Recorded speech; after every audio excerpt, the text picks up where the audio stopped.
ذلك هو الفوز العظيم صدق اللہ مولانا العظیم۔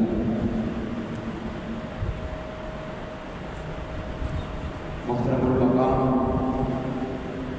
جناب مشتاق احمد مٹی صاحب، محترم المقام جناب حفیظ صاحب، محترم المقام جناب اعجاز صاحب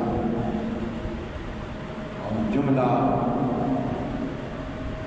طلباء، اساتذہ اور نماز جمعہ میں شریک جملہ احباب، بحمد اللہ تعالی اللہ کی توفیق سے اور آقا علیہ الصلوۃ والسلام کے نالین پاک کے تصدق سے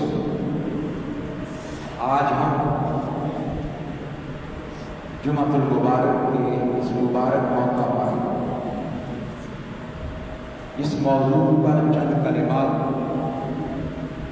ہم سماعت کرنے لگے، سننے لگے۔ وہ ہے شان اولیاء اور تعلیمات اولیاء۔ چونکہ یہ ماہ ربیع الثانی ہے، بڑی 11ویں شریف کا مہینہ ہے، تو اس مہینے میں موسٹلی ہم شان اولیاء کو سمجھنے کی کوشش کرتے ہیں، اور پھر اگلے جمعے انشاءاللہ العزیز ہم اسپیسیفکلی حضور سیدنا غوث پاک رضی اللہ تعالیٰ عنہ کے حوالے سے گفتگو کریں گے انشاءاللہ۔ آج کی گفتگو کے لیے میں نے قرآن مجید فرقان حمید کی سورہ یونس، جو کہ 11ویں پارے میں موجود ہے اور سورت کا نمبر ہے 10 اور اس کی آیت نمبر 62، 63 اور 64 ترتیب کے ساتھ میں نے تلاوت کی ہے۔ اس میں اللہ رب العزت نے بڑی تفصیل کے ساتھ اپنے ولیوں کا ذکر کیا۔ کس کا ذکر کیا ہے بولیے؟ اپنے ولیوں کا، اولیاء کا، اپنے دوستوں کا ذکر کیا ہے۔ ارشاد باری تعالیٰ ہوتا ہے، الا ان اولیاء اللہ، بے شک جو اللہ کے ولی ہوتے ہیں،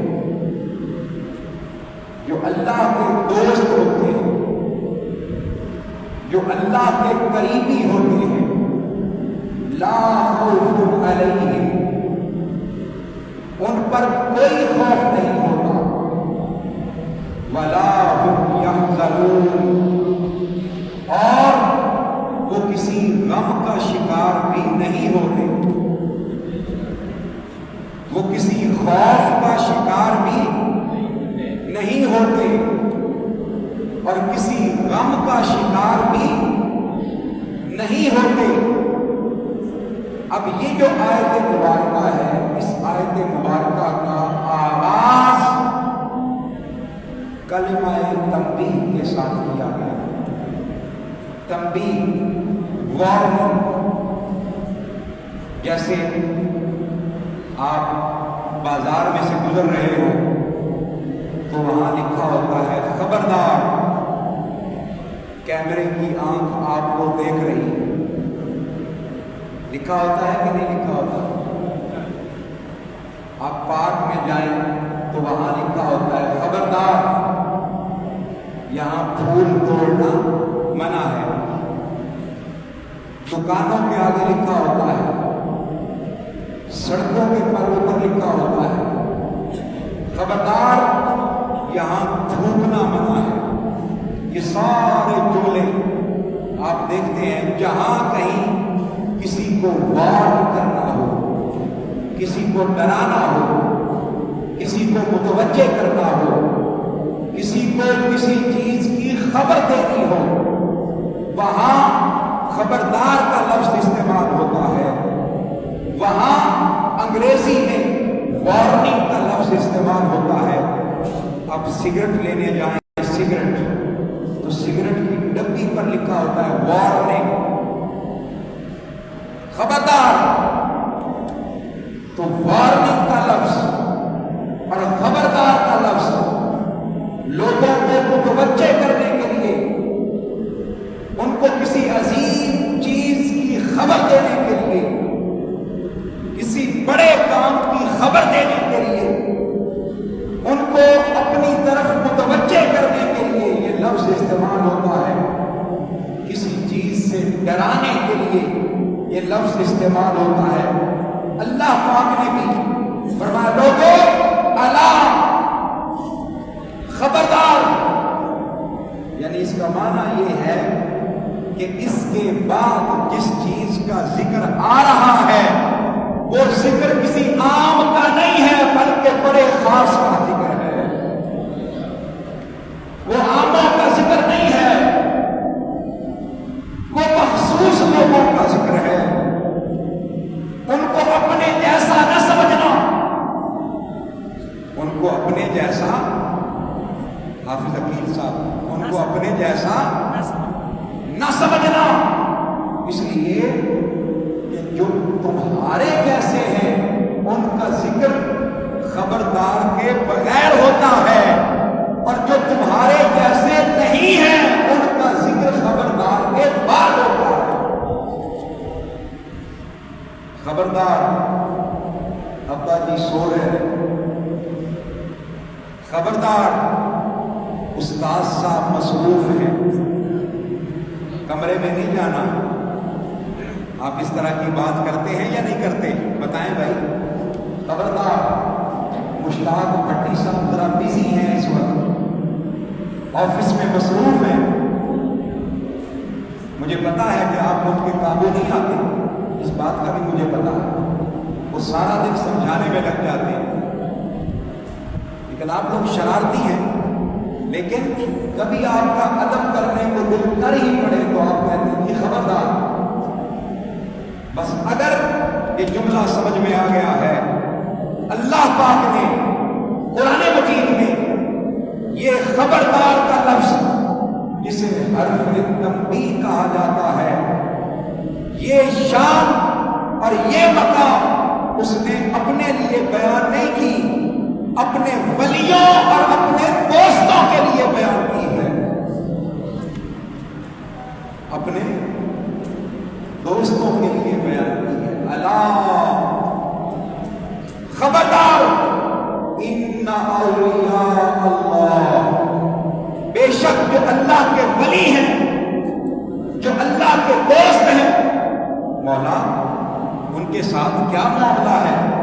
اور میں یہ چھوڑو کہ وہ کیا کرتے ہیں، یہ چھوڑو ان کا تعارف کیا ہے، یہ چھوڑو ان کی پہچان کیا ہے، ان کا مرتبہ کیا ہے، ان کا مقام کیا ہے، بس اتنا بتانا چاہتا ہوں، میں نے ان کو دنیا کے ہر خوف سے اور دنیا کے ہر غم سے میں نے آزاد کر دیا ہے۔ میں نے اپنے ولیوں کو ہر خوف سے اور ہر غم سے کیا کر دیا ہے؟ بری کر دیا ہے، آزاد کر دیا ہے۔ میں نے لکھ دیا ہے کہ ان کو نہ کوئی خوف ہوگا اور نہ کوئی غم ہوگا۔ یہاں ایک جملہ کہنا چاہتا ہوں، جملہ کہنا چاہتا ہوں، چھوٹا سا بچہ ہو، چھوٹا سا بچہ، اس کو کوئی ڈرائے، اس کو کوئی ڈرائے تو وہ دوڑ کر کس کے سینے سے لگتا ہے؟ بتائیں بھائی، ماں کے سینے سے۔ کس کے سینے سے لگتا ہے؟ بڑی توجہ سے بات کو سنیے گا، ماں کے سینے سے لگتا ہے، باپ کے سینے سے لگتا ہے، رشتہ دار کے سینے سے لگتا ہے۔ اس کو پتا ہے کہ میری ماں مجھے بچا لے گی، میرا باپ مجھے بچا لے گا، یہ میرا دادا ہے مجھے بچا لے گا، یہ میرا دوست ہے مجھے بچا لے گا۔ بس اگر یہ مثال سمجھ آ گئی ہے تو سمجھ آئے اللہ پاک فرمانا چاہتا ہے، لوگوں تم دوڑ کر کسی کے پاس جاتے ہو کہ مجھے بچا لو، میں نے اپنے ولیوں کو خود اپنے پاس بلا لیا ہے،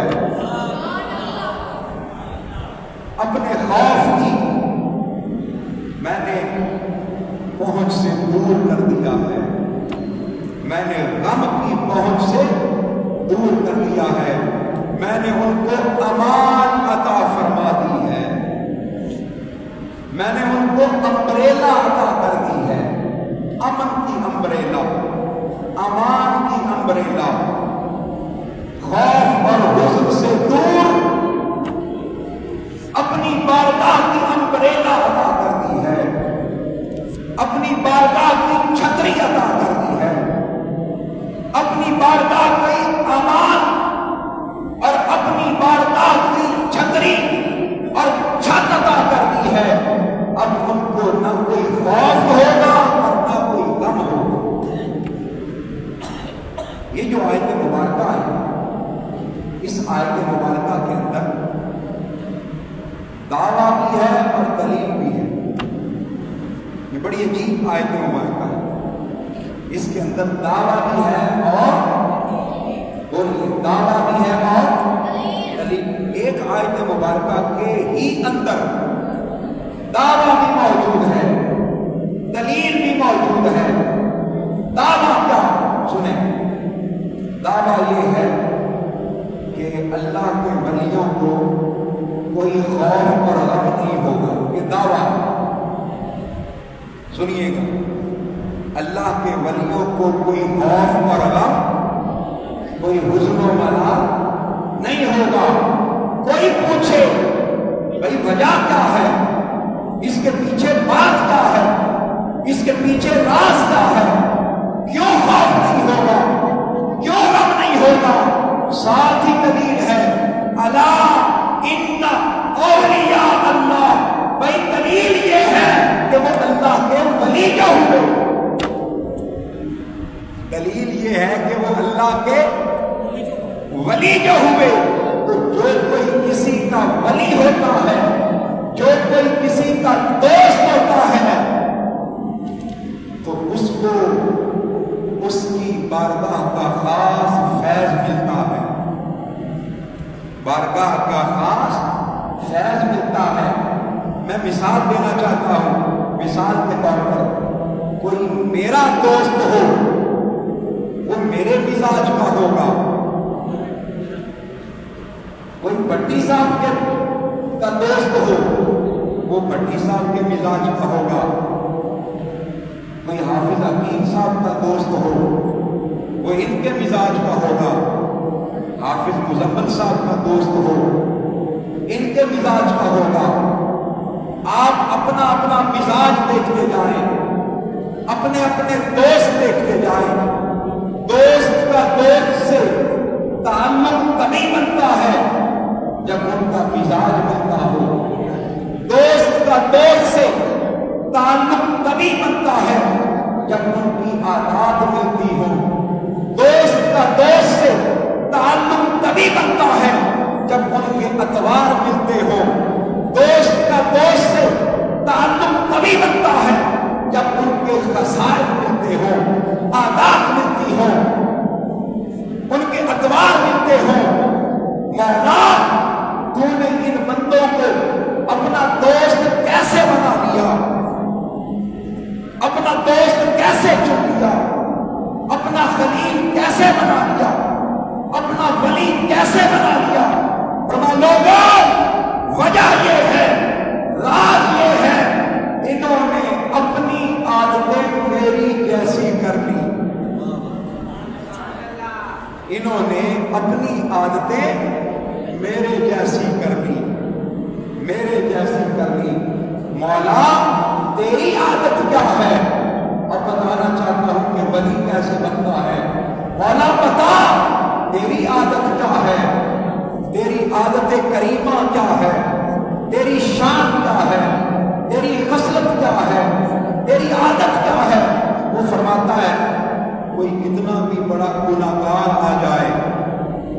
ہے کوئی کتنا بھی بڑا گناہگار آ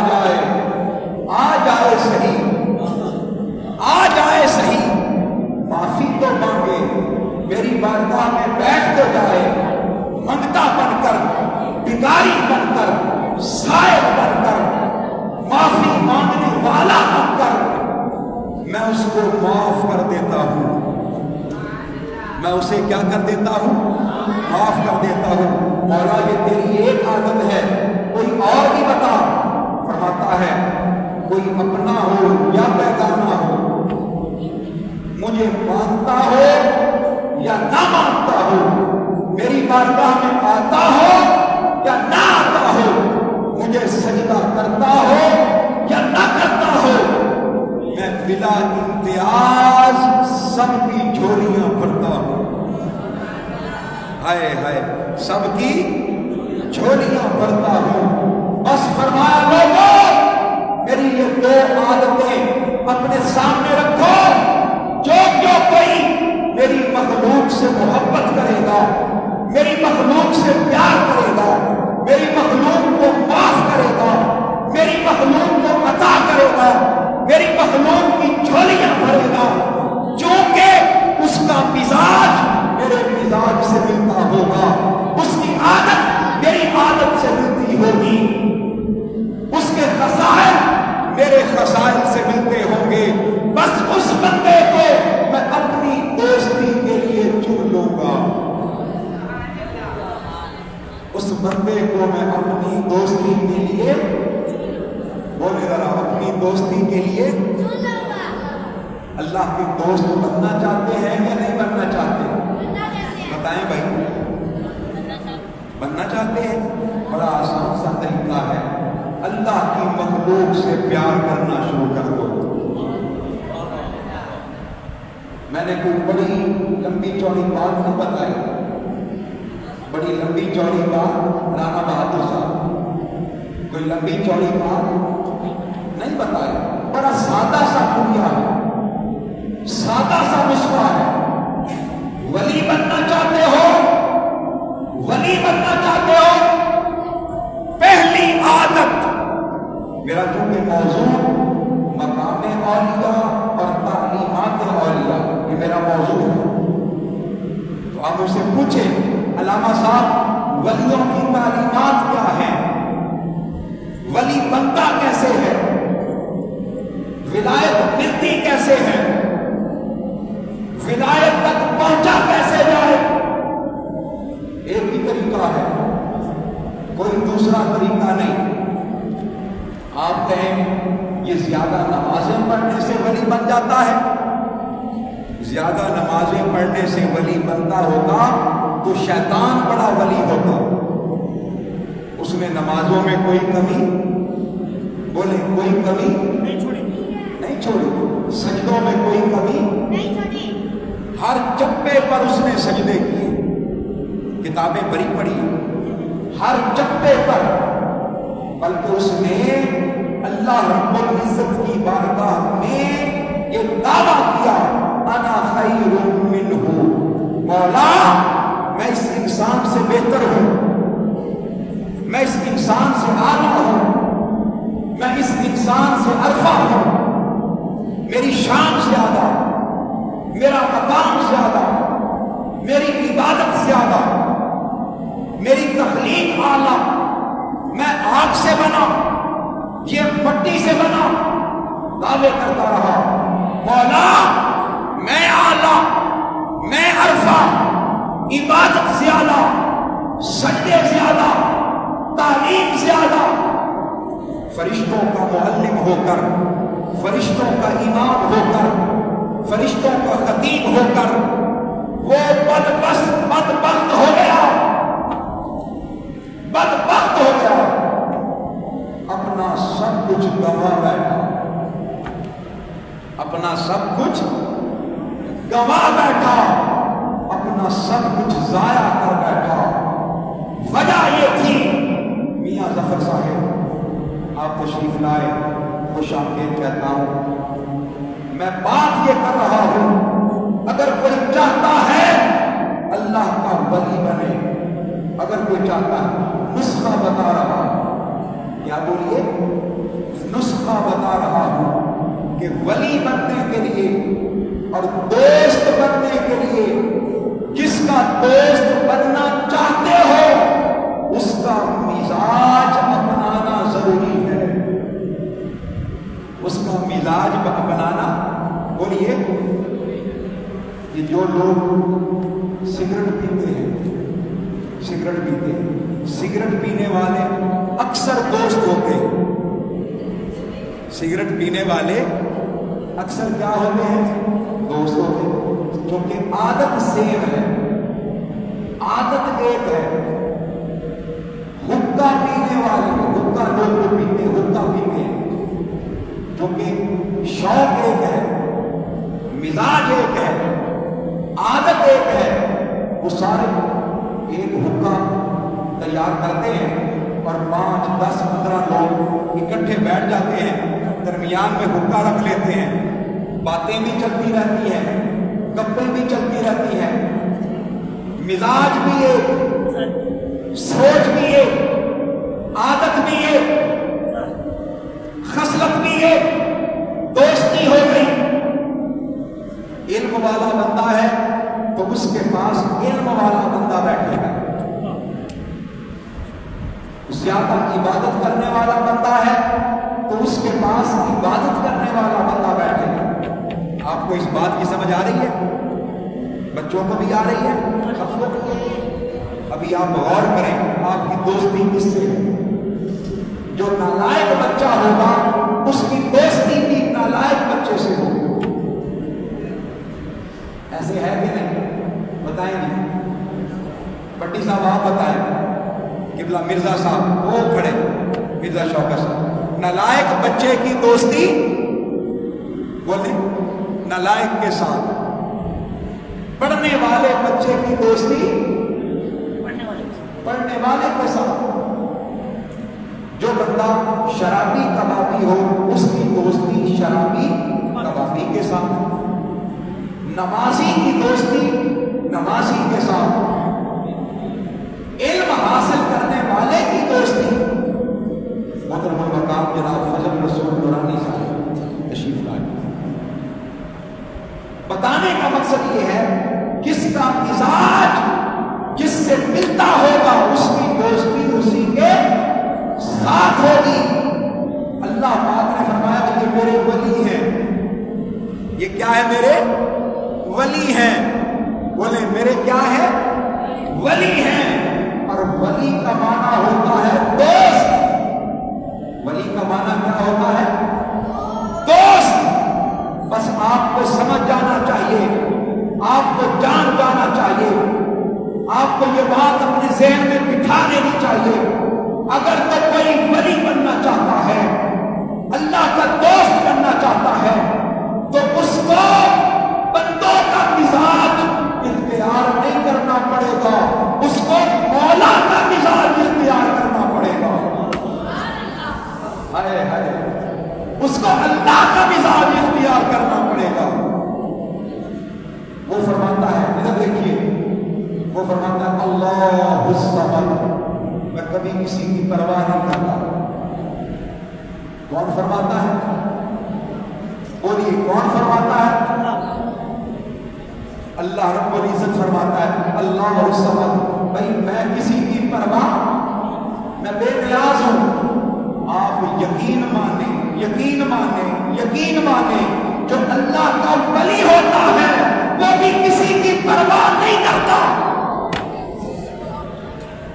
کسی کو خاطر میں بولے۔ یہ مولوی ہوتے ہیں جو ٹکے ٹکے کے محتاج ہوتے ہیں، یہ جو مولوی ہوتے ہیں یہ کیا ہوتے ہیں، ٹکے ٹکے کے محتاج۔ مولوی کی نظر لوگوں کی جیب پر ہوتی ہے، ولی کی نظر لوگوں کے چہروں پر ہوتی ہے۔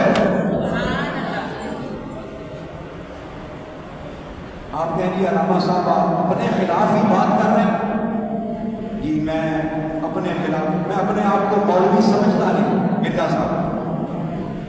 آپ کے پاس بھی مجھے تقریباً 2 سال ہو گئے آتے ہوئے، آپ نے میرے اندر کوئی مولویوں والی عادت نہیں دیکھی.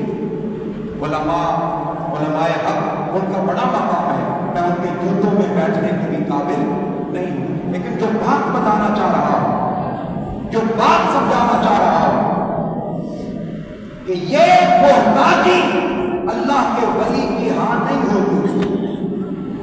اللہ کے ولی کے ہاں بولیے نہیں ہوتی، ان کے ہاں یہ محتاجی نہیں ہوتی.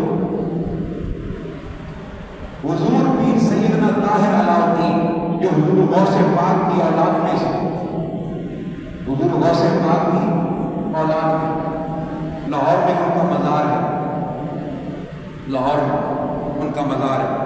حضور سیدنا غوث پاک رضی اللہ تعالیٰ عنہ کی 11ویں پشت میں سے پیر سیدنا طاہر علاؤدین بغداد سے حکم ہوا، حضور سیدنا غوث پاک نے حکم دیا، وہ لاہور آ گئے اور پھر لاہور میں آ کر ان کا وصال ہوا. مزار موجود ہے آج. جب وہ کوئٹہ میں بیٹھتے تھے، کوئٹہ میں ان کا دربار لگتا تھا، وہاں پاکستان کی ہاکی ٹیم کا کھلاڑی اختر رسول گیا. کون؟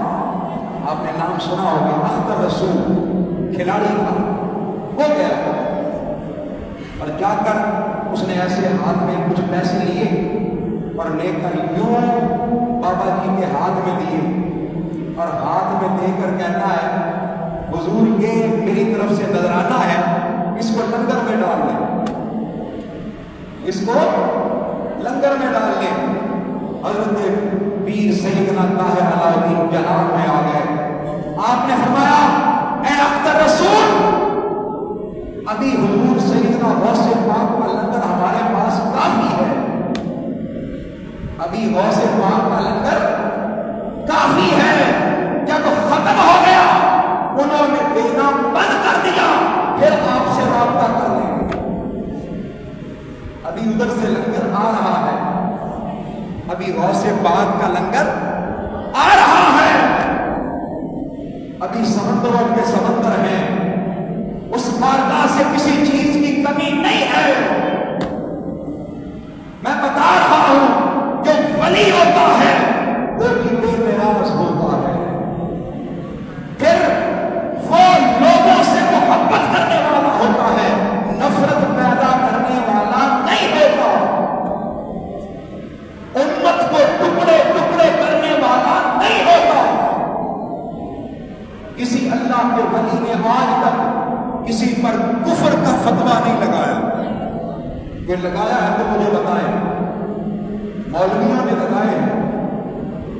کسی ولی نے کسی پر کفر کا فتویٰ بولیے بھائی فلاں بھی کافر ہے، فلاں بھی کافر ہے، فلاں بھی کافر ہے. ولی نے کبھی آج تک کسی پر کفر کا فتویٰ نہیں لگایا. وجہ کیا ہے؟ بلکہ ولی تو کافروں کو اپنی بارگاہ میں بلا کر کلمہ پڑھانے والا ہوتا ہے، ولی بھگانے والا نہیں ہوتا، ولی دوڑانے والا نہیں ہوتا، ولی دھتکارنے والا نہیں ہوتا. ولی پردے ڈالنے والا ہوتا ہے اور پھر بلا کر سینے سے لگانے والا ہوتا ہے، اور جب سینے سے لگاتا ہے سارے پردے اٹھ جاتے ہیں، سارے پردے اٹھ جاتے ہیں، سینے سے نور نکلتا ہے جو کافر کو بھی کلمہ پڑھا کر مسلمان کر دیتا ہے. کلمہ پڑھا کر خواجہ معین الدین چشتی اجمیری. آپ کے ذہنوں میں سوال پیدا ہوگا کہ آپ نے 90 لاکھ لوگوں کو کلمہ کیسے پڑھا لیا؟ وہ جو 90 لاکھ لوگوں نے کلمہ پڑھا وہ خواجہ معین الدین چشتی اجمیری کی نمازوں سے متاثر ہوئے تھے.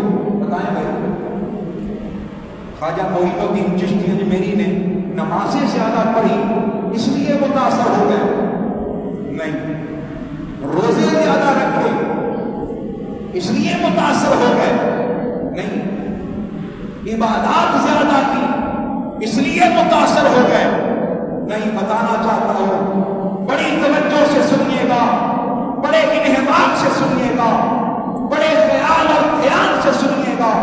خواجہ معین الدین چشتی اجمیری نے زیادہ نمازیں پڑھ کے نہیں بتائی، عبادات کر کے نہیں دکھائی۔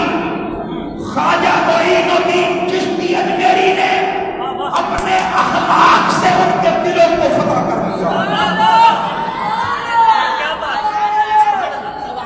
اپنے کردار سے لوگوں کے دلوں کو فتح کیا، اپنے اخلاق سے، اپنے کردار سے، اپنی سوچ سے، اپنی فکر سے، اپنے عمل سے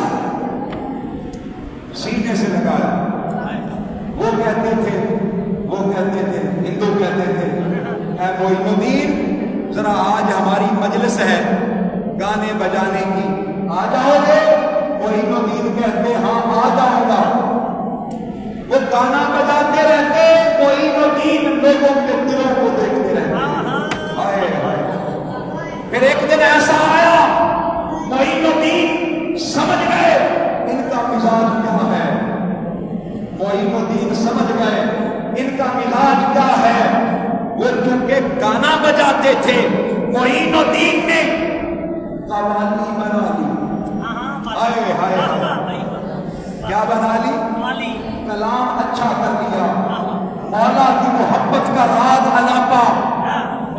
امیر خسرو کو مجلس میں بٹھایا، بٹھا کر ایسا ساز چھیڑا، ہائے ہائے ہائے، ایسا ساز چھیڑا، ایسا نغمہ گایا، ایسا نغمہ، وہ لاہوتی نغمہ ایسا گایا کہ ایک نہیں، 10 نہیں، 10,000 نہیں، 10 لاکھ نہیں، 90 لاکھ لوگوں کی تقدیر بدل گئی۔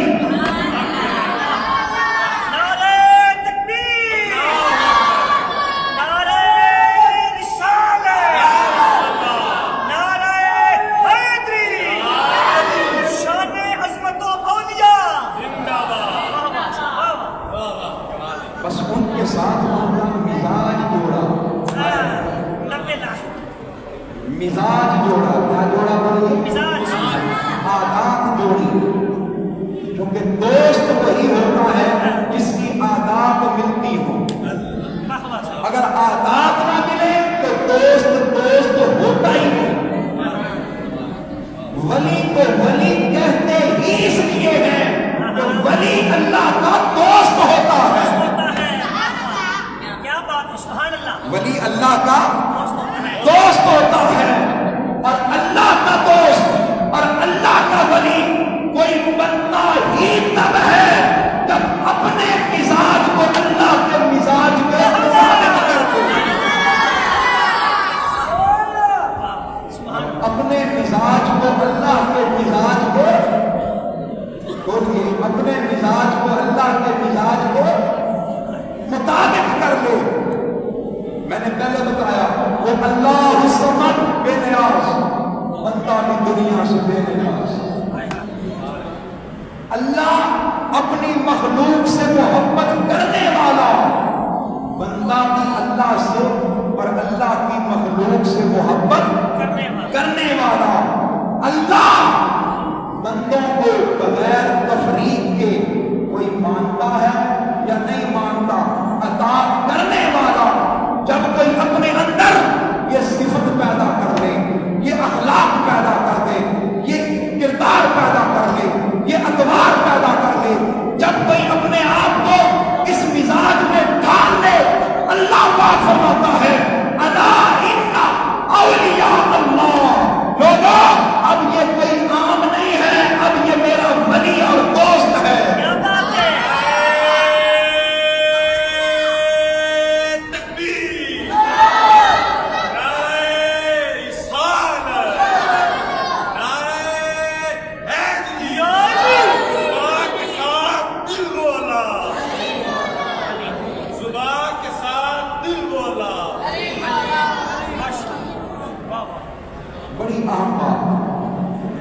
بڑی اہم بات۔ آئیے ذرا لفظ ولی پر غور کرتے ہیں کہ یہ ولی کیا ہوتا ہے۔